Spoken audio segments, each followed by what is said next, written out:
For most of its history, America has been a country of compromise, the sum of its better parts.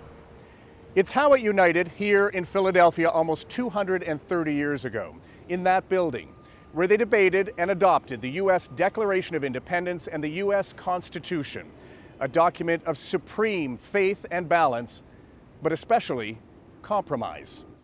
Depending who you talk to, the America of today feels dangerously damaged, maybe even broken. Politics here has lost its ability to compromise. And as its neighbor and friend, it's been distressing to watch, sometimes even frightening. But make no mistake about it, the deepening dysfunction in American politics is our problem too.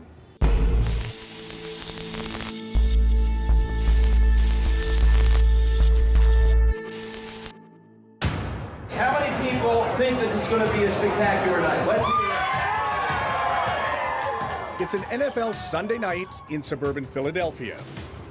Only this crowd at Chicky and Pete's Sports Bar is preparing to cheer for its all-star in a different contest. The big screens have been turned to the second presidential debate about to begin. Ladies and gentlemen, Donald J. Trump and Hillary Clinton. One couple quickly figures out this will not be a friendly crowd for them, so they leave, because everyone here supports Trump, invited by a conservative all-talk radio station to watch. Would you wave to Canadian television? All of Canada is trying to figure out what the hell to make of what we're doing down here. How many of you women are as supportive of Donald Trump as you've been to date? You're still supportive of him. You described kissing women without consent, grabbing their genitals. That is sexual assault. This is the debate days after those incendiary recordings revealed Donald Trump's attitude towards some women. You bragged that you have sexually assaulted women. Do you understand that? No, I didn't say that at all. I don't think you understood what was said. This was locker room talk. We have seen him insult women. Bill's a rapist. There has never been anything like this where you delete 33,000 emails. Among the men, there are few open minds as they watch. Because you'd be in jail. I consider her the devil. Look at her eyes. So you don't believe what she says? Nothing at all. She's all about power. That's it. And she's always lied. Everything she's ever done in her political career is a lie. Is there anything you think that he says is a lie? No. But the women watching seem more reserved. I think this one's a little more boring. Still largely supporting Trump, but also uncomfortable with what they're hearing on TV and around them. It's locker room talk, and it's one of those things. Are you feeling comfortable? Are you feeling okay? I really don't want to talk about it. I really don't. I don't want to talk about either one of them. I don't know how we're here today, where we are, but this is where we are. And It's difficult, isn't it? oh, it's absolutely difficult. The opening of this debate for a great country like America felt a little uncomfortable to watch. The kinds of things that were being discussed. Did you feel that way? Yes, certainly. I mean, I agree with a lot that he stands for, but I don't like the way he speaks of women. It doesn't bother some people, but it does bother me. Enough to influence your vote or not enough to influence your vote? It could, possibly. I still haven't made a decision yet. And there you have it. The issue which turned out to be the speed bump on Trump's drive to the presidency. The one and maybe the only issue some of his supporters simply cannot stomach. These people are horrible people. There's nobody that has more respect for women than I do. She would not be my first choice, that I can tell you. Reaching out to wavering Republican women is the core strategy of the first woman to get this close to the White House. We are with Hillary!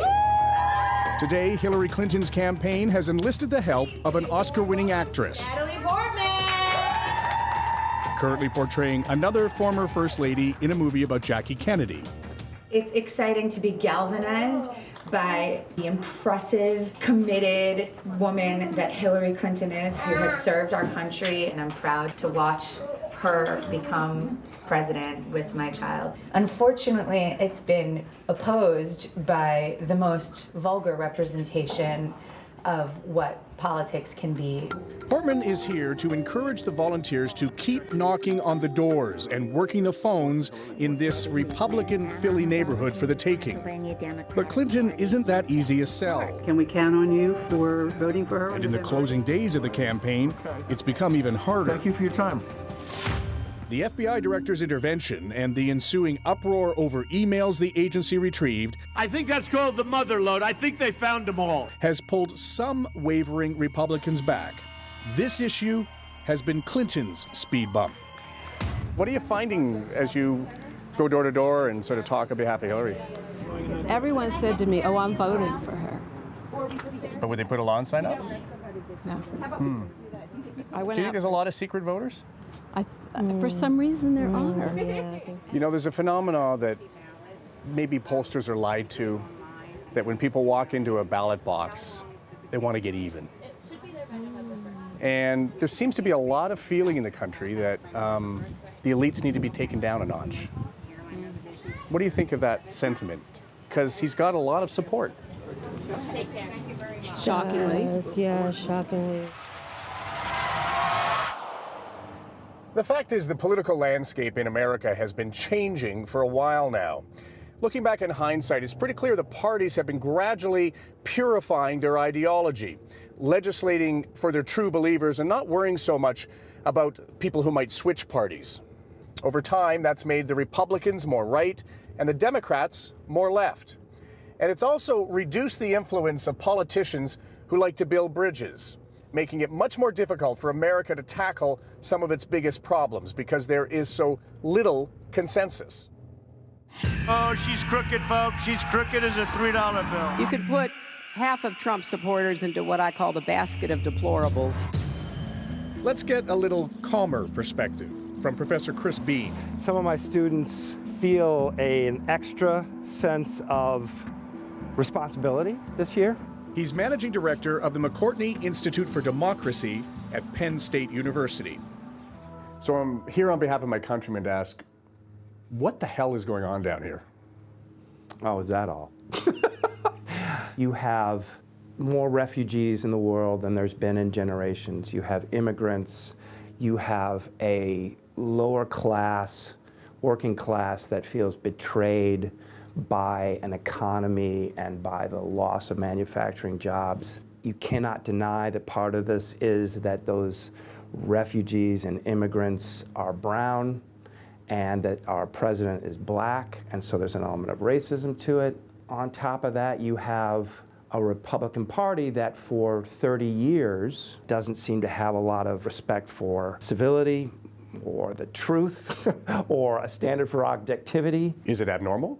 Yes, a lot of it's abnormal. I've never seen a candidate call for the imprisonment of their opponent. If I win, I am going to instruct my Attorney General to get a special prosecutor to look into your situation. I've never seen a candidate cede the ground for claims of a stolen election. It's rigged.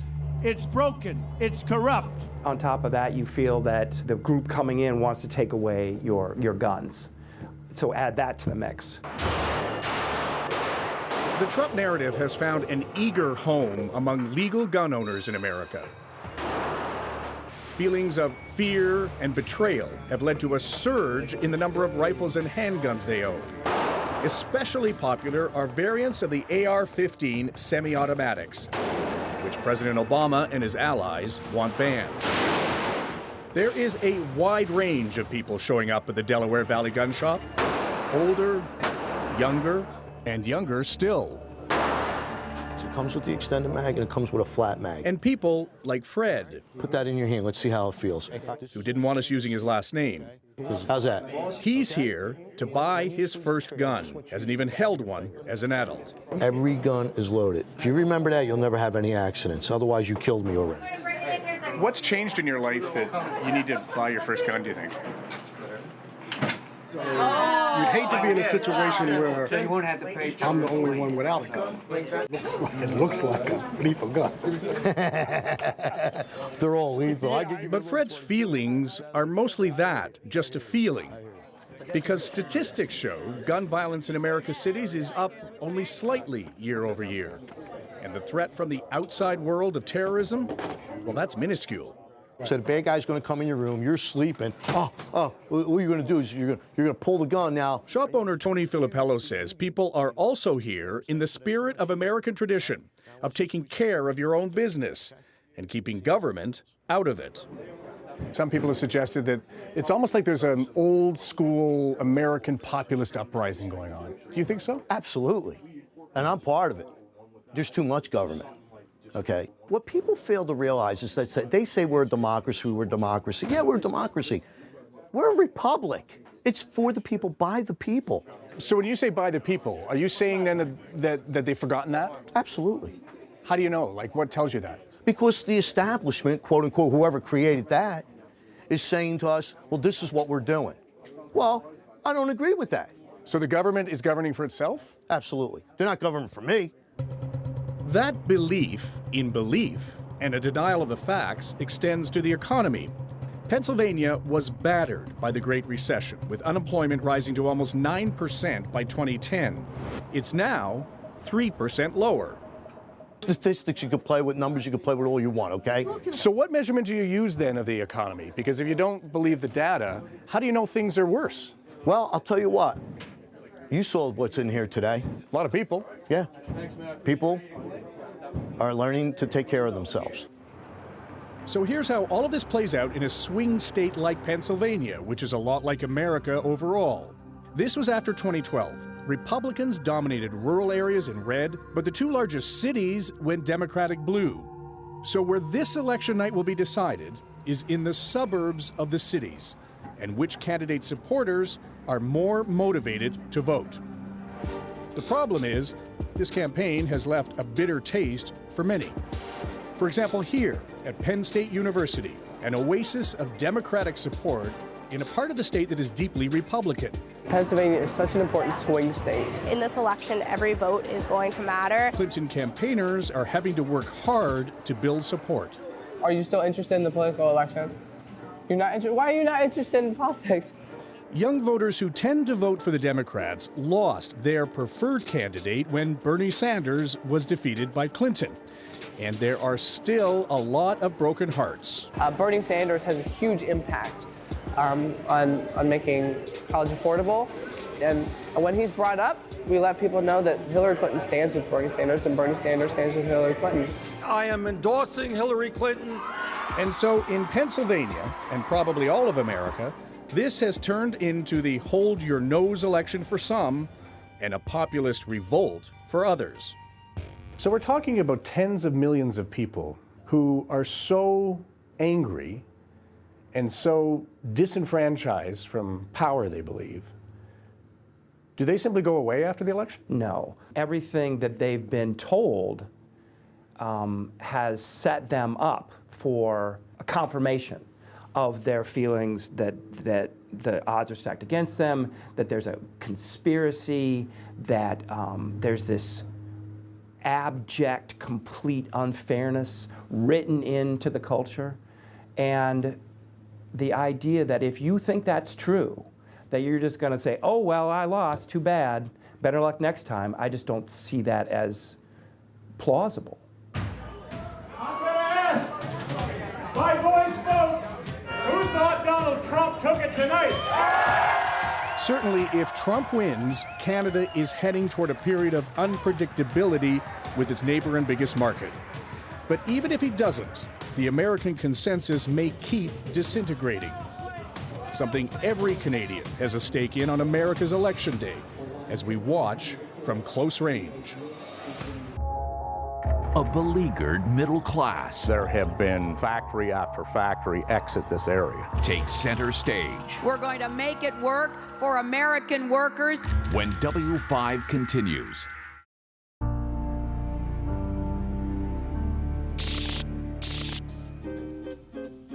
I'm Paige Powers with news at 15 and 45 past the hour on Talk Radio 1210 WPHT. All right, now be nice. The Canadians are here, Paige. Kevin, good morning. Good morning. How are you? Welcome. Good, good. You guys we're going to be unrelentingly nice. Hi, Kevin from Canada. This is Renee Moore from Montgomery County. Renee, my question for you is as we're watching in Canada, there seems to be like a really strong debate going on here. How do you put Humpty Dumpty back together again after this election? Because there's stuff that America needs to get done, and it seems to me it's moving farther and farther apart. Wow, Kevin, that's really deep. You would have to go there. Bottom line, when Donald Trump gets in to be president, how you put Humpty Dumpty back together again is that you communicate. You communicate with all people, and that's what he's been doing. We'll put Humpty Dumpty back together again, and things will be good. But open line shows almost never raise the campaign issue of paramount importance to Canada. John's on the horn, too, from Huntington Valley. What do you think about Trump on the issue of the world? The pledge by both presidential candidates to reopen the Treaty of Trade between our two countries, the NAFTA deal, or in one case, even kill it. Okay, so Trump gets in. He wants to get rid of NAFTA. How do you do that? Nobody's ever abrogated a trade treaty before. And it's not just us. What does that mean? Whose jobs get affected? Whose jobs are lost? They'll try to use voodoo economics. I will be the greatest jobs president that God ever created. That I can tell you. Have you learned anything, or are you more confused than ever? To understand why tens of millions of Americans think NAFTA has cost them jobs and opportunity, drive a couple of hours west of Philly and into the town of Tyrone, or any one of hundreds of towns across America with a similar story.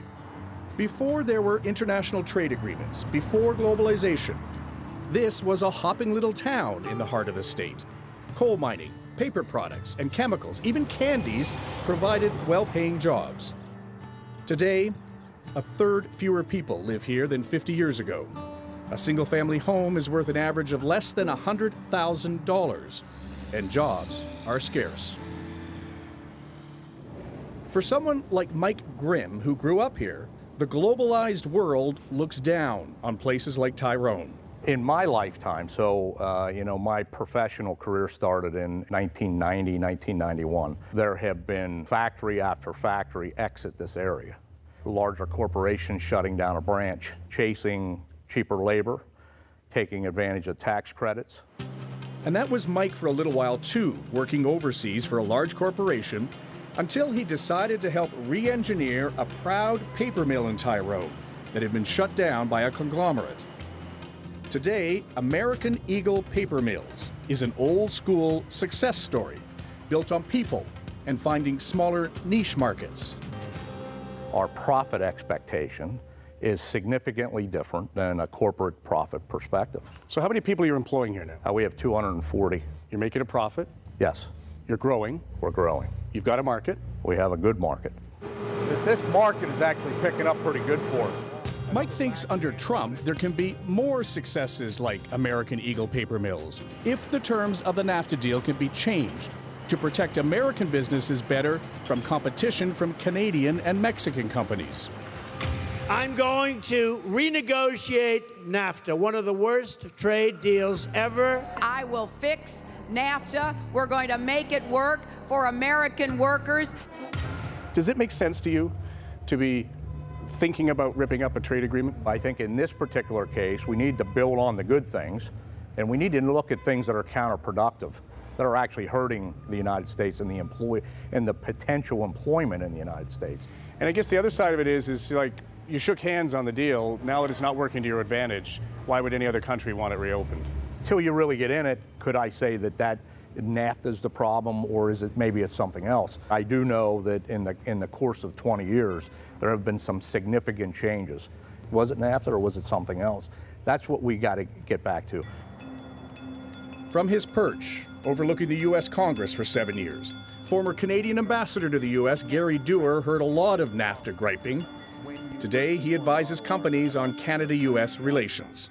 For Canadian businesses that have to make plans for the future, should they be concerned that the treaty that governs so much of our trade might be in jeopardy?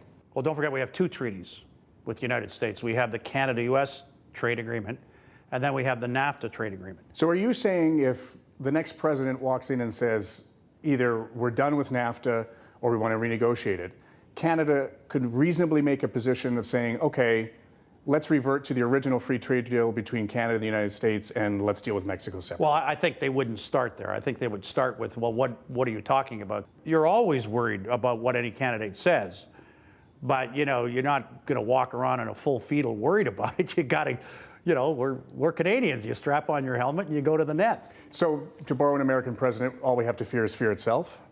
I love that term. Franklin Delano Roosevelt was always right.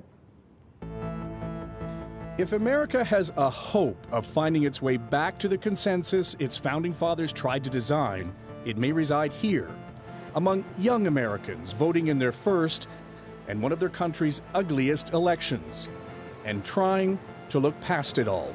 I do believe that after this election we will come back together, because there's been ugly elections in this country before, and we always do come back together in the end, because we realize that at the end of the day we are one nation and one people. They say, oh, I'm not going to vote, I don't like anybody.